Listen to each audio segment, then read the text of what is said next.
नमस्कार मंडळी, परिवार चॅनलमध्ये आज तुमचं स्वागत आहे. तर आज आपण घरच्या साहित्यामध्ये होतील असे रव्याचे गुलाबजामुन बनवणार आहोत. अगदी आपले खव्याचे गुलाबजामुन होतात तसेच चवीलाही हेही गुलाबजामुन होतात. तर त्यासाठी इथे मी 1 वाटी रवा घेतलेला आहे आणि त्याच वाटीच्या मापाने इथे दूध पावडर अर्धा वाटी घेतलेली आहे. 2 चमच साखर आहे, 2 चमच मैदा घेतलेला आहे इथे आणि इथे आम्ही 2.5 वाटी दूध घेतलेलं आहे. ज्या वाटीने आपण रवा घेतलेला आहे त्याच वाटीच्या मापाने इथे आम्ही 2.5 वाटी दूध घेतलेलं आहे आणि 2 चमच इथे तूप घेतलेलं आहे. तर इथे आधी आपण पाक करून घ्यायचं आहे. तर त्यासाठी इथे मी साखर घेत आहोत. तर इथे आम्ही 3 वाटी साखर घेतलेली आहे. ज्या मापाने आपण रवा घेतला आहे त्याच वाटीच्या मापाने इथे तुम्ही बघू शकता 3 वाटी आम्ही साखर घेतलेली आहे आणि त्याच वाटीच्या मापाने आपण पाणी घालून घ्यायचं आहे.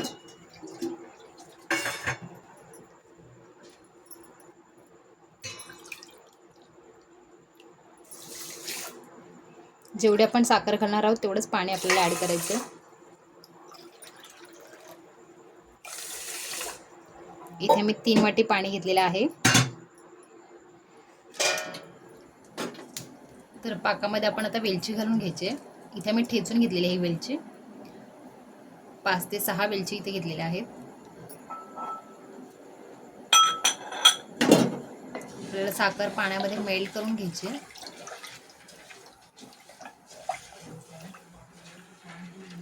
तर इथे आता तुम्ही बघू शकता आपली साखर पाण्यामध्ये विरघळत आहे. तुम्ही पाकामध्ये केसरही वापरू शकता. केसरमुळे आपले गुलाबजामुनला कलर खूप छान येतो. तर इथे आता आपला पाकही बनून तयार झालेला आहे.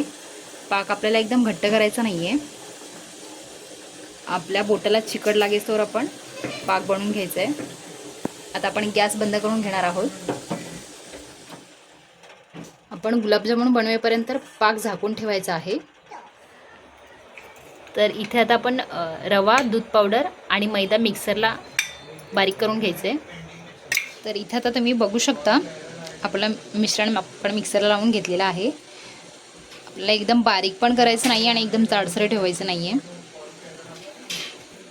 आता इथे आम्ही एक कढई घेतलेली आहे. त्यामध्ये आपण दूध घालून घ्यायचे.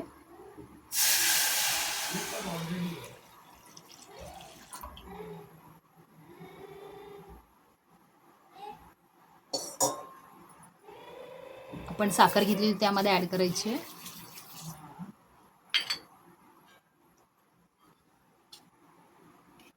आणि तूप घालून घ्यायचे.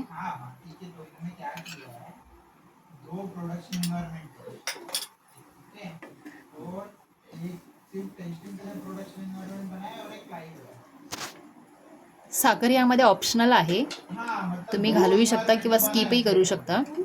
साखर घातल्यामुळे गुलाबजामुनला आणि गोडवा येतो म्हणून आम्ही इथे साखर यूज केलेली आहे. आता आपल्याला हे एकत्रित मिक्स करून घ्यायचे. इथे आता बघू शकता आपल्या दुधाला चांगली उकळी आलेली आहे. आता आपण जे मिश्रण करून घेतलं होतं ते ह्यामध्ये घालून घ्यायचे.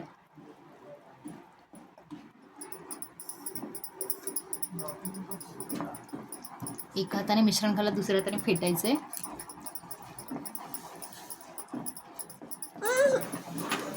आपल्याला हे मिश्रण चांगलं फेटून घ्यायचं आहे. त्यामध्ये गुठळ्या राहता कामा नये.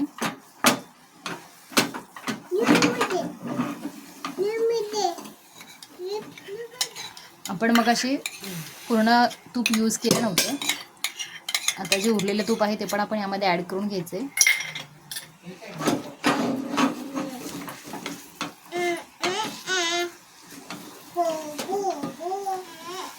तर इथे आता तुम्ही बघू शकता आपला रवा यामध्ये चांगला शिजला आणि आपल्या याच्यामध्ये गडल्याही झाल्या नाही आहेत.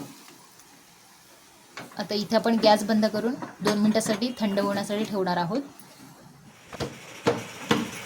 आपलं मिश्रण आता आम्ही हे परातीमध्ये काढून घेतले आणि आपल्याला थोडं गरम असते वेळेस मळून घ्यायचे. गरम असल्यामुळे हाताला चटका बसण्याची शक्यता आहे, त्याच्यामुळे तुम्ही वाटीने हे मिक्स करू शकता.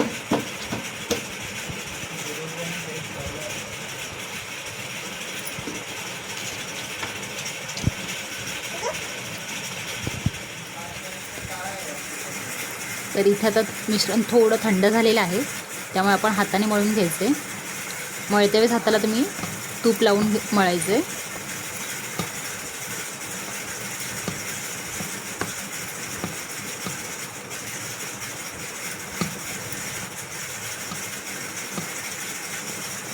जेव्हा आपण खव्याचे गुलाबजामुन करतो तेव्हा ते तळायला जातो आपण, तेव्हा तळताना ते विरघळण्याची शक्यता जास्त असते तेलामध्ये आणि गुलाबजामुनला चिराही पडतात.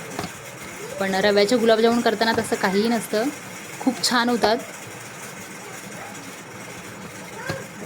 तर बघू शकता इथे आता आपलं पीठ मळून झालेलं आहे गुलाबजामुनसाठी. आता आपण याचे गुलाबजामुन बनवायला घेऊयात.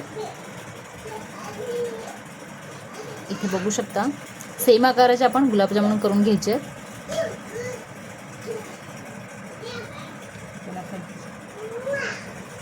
आणि मळते वेळेस चेक करायचे साईडून कुठे राहिलं आहे का, भेगा आहेत का. जर भेगा असतील तर ते तळत्या वेळेस फुटतात.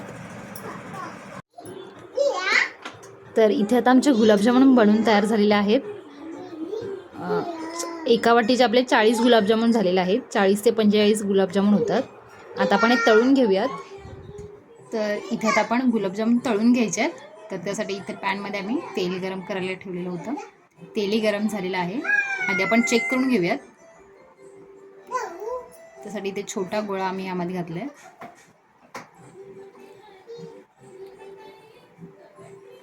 आपल्याला तेल जास्त गरम करायचं नाही आहे.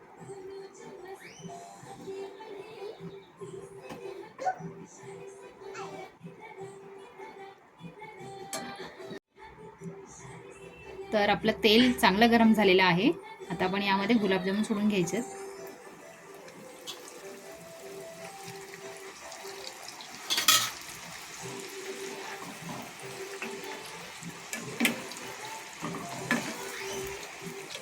गुलाबजामुन एकमेकाला चिकटायला नाही पाहिजेत म्हणून आपण चमच्याने हलवत राहायचं आहे.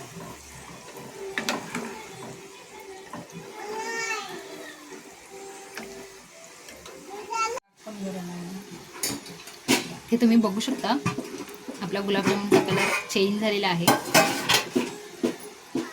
आणि सगळ्या बाजूने तळले गेलेले आहे. आता आपण एक काढून घ्यायचं. आता आपण हे डायरेक्ट पाकामध्ये घालून घ्यायचं. तर इथं आमचं पाकही गरम आहे. आपण झाकून ठेवल्यामुळे पाक गरम राहिलेला आहे. तर आपण त्यामध्ये गुलाबजामुन घालून घ्यायचे. तर इथे आता आमचे गुलाबजामुन तळून झालेले आहेत. तुम्ही बघू शकता कलरही खूप छान आलेला आहे. आता आपण हे 6 ते 7 तासासाठी पाकामध्ये भिजायला ठेवणार आहोत. तर अशा प्रकारे आपले रव्याचे गुलाबजामुन बनवून तयार झालेले आहेत. गुलाबजामुनमध्ये पाकही खूप छान मुरलेले आहे आणि चवीलाही खूप छान झालेले आहेत. तुम्ही पण ही रेसिपी घरी ट्राय करून बघा आणि कमेंटमध्ये आम्हाला कळवा. आणि अशाच नवनवीन रेसिपी बघण्यासाठी तुम्ही आमच्या चॅनलला लाईक करा, शेअर करा, सबस्क्राईब करा. थँक्यू.